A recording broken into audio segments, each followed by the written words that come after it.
This book is a story that speaks about my life, and the drive to write this book actually came after the documentary on our protests in Liberia, Pray the Devil Back to Hell, was done in 2008. And then the producer of the documentary said, the story is bigger than this 60-minute documentary. Why don't you write a book?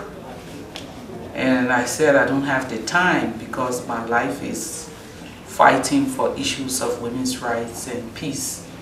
And the time that I will sit for 6 months to a year, there will be issues that will claim my attention that I need to work on.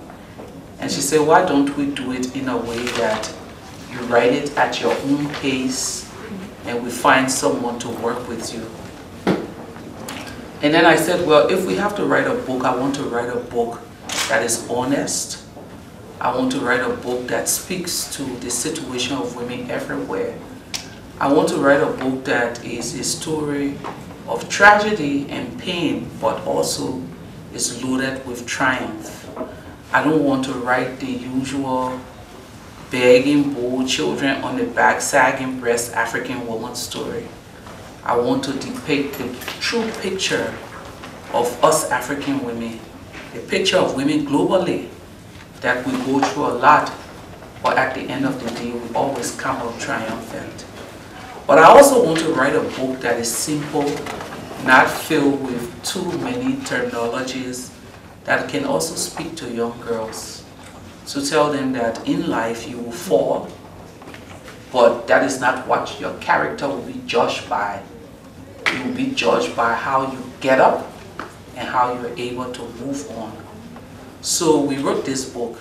I meet rich women in New York who tell me, this book spoke to me. It is my story. And then I meet women in countries that are going through conflict and they tell me, this is my story. And I feel fulfilled because if this is a book that speaks to women everywhere, but also meet with young girls and they say to me, Madam Gbowee, we want to thank you because usually people write books and they don't write their shortcomings in the book. But you were honest to put in your fight with alcohol and to put in all of the problems with your relationship. That was very brave. And I thought, when you say you're brave in fighting for peace and social justice, you also have to be brave to let the world know that you too have some demons in your closet that you have to fight every day. But this book has also made it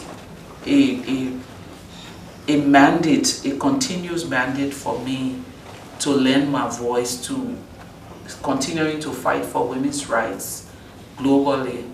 So from the fight to including women at the peace table, to the fight of sexual exploitation and abuse in schools, to finding solutions for problems with reproductive health and rights in communities where we have issues.